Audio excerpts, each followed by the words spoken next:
What's up, critters? Welcome to Table Ready. My name is Noah, and this is the Critical Review, where I critically review every episode of Campaign 3 of Critical Role. All of my ratings should be taken with the same amount of seriousness as a New Year's resolution that you've already given up on.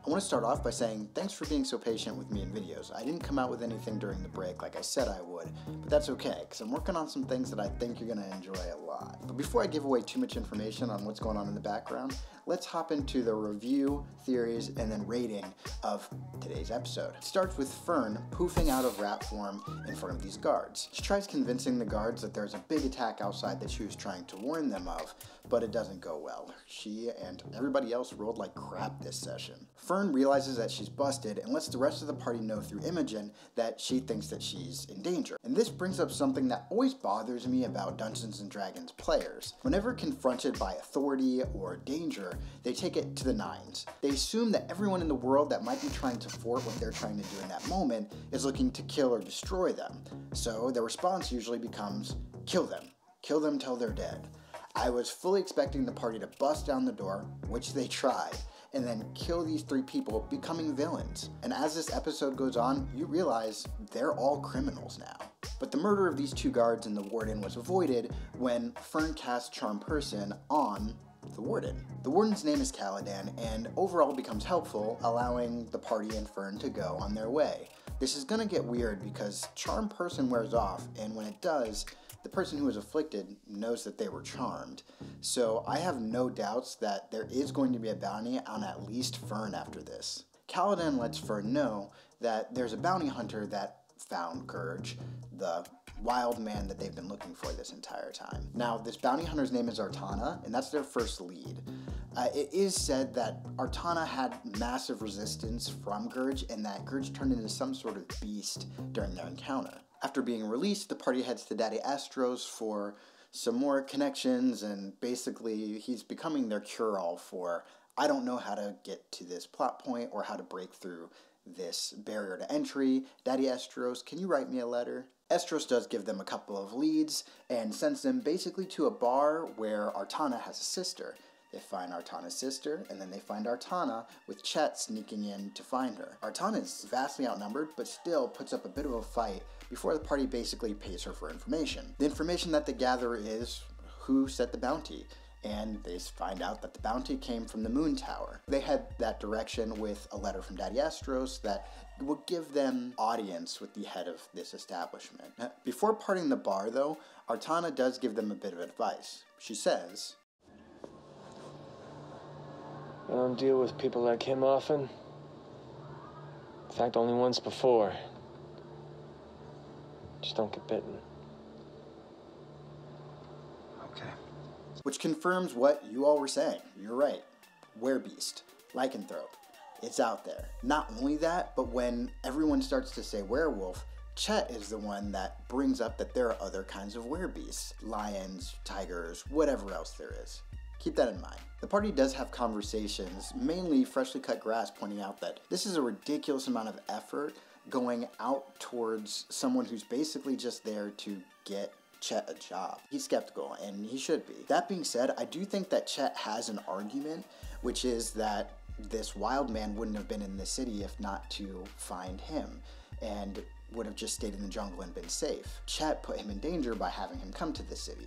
This wasn't his argument, though, which raises suspicion, which makes sense. Moving on to the Mirror Tower, they present their letter in order to get an audience with Master Volley. The receptionist basically says, he's not available, so come back tomorrow. For some reason, the party doesn't accept this answer. Dorian casts invisibility on Chet, and Chet sneaks into the office.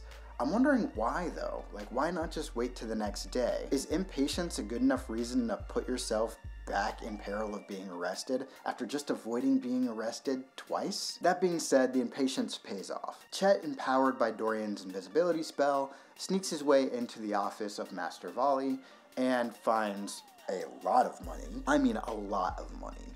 There's also a letter that is written outlining the demands of the Nightmare King. Yeah. Lastly, he finds a bunch of secret panels and and discovers a secret door that leads down some stairs where Chet hears voices. The two voices are of Master Volley and this evil-sounding Ira, who may or may not be from Campaign 2.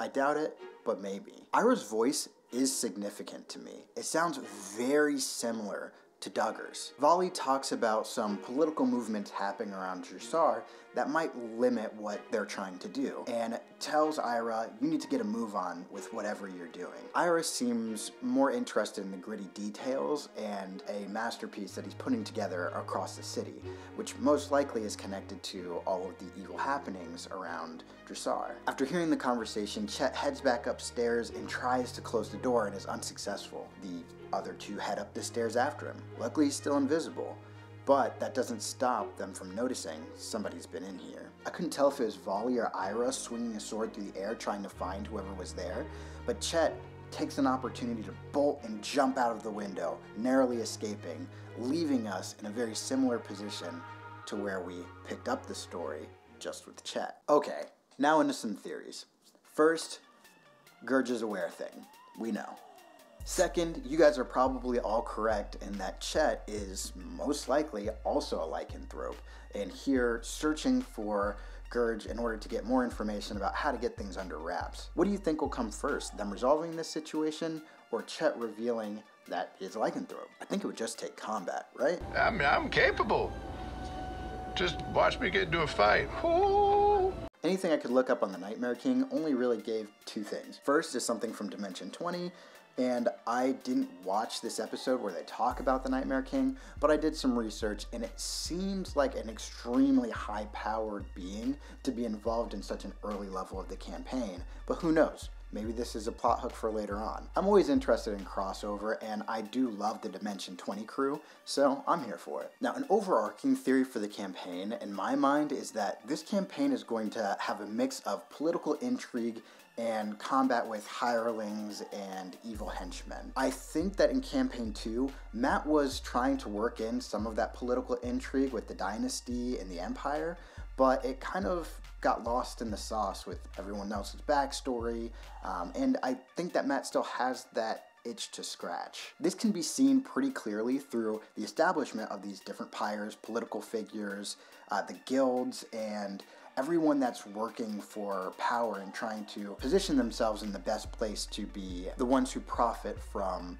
new resources coming in town or from alliances with other guilds, Estros included. From this episode specifically, though, I don't think that Ira is a local. It sounds more like Ira was coming in to do a job, maybe destabilize the city or cause doubt in certain guilds or factions' abilities to protect the citizenry, and then will leave. So if that's the case, Volley is either good or bad. We don't really know. Volley could be a generally good person who is using Ira as a means to an end. Volley seems uninterested in the gritty details and kind of sickened by the fact that he has to work with this. I don't even know what it is. Nevertheless, evil means makes you a target for heroes, Volley.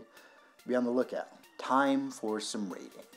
The majority of the episode I felt kind of meh about, so I'm really interested in what you guys have to say. So if you could throw ratings down for some of your favorite and least favorite moments from the episode in the comments, I would love that.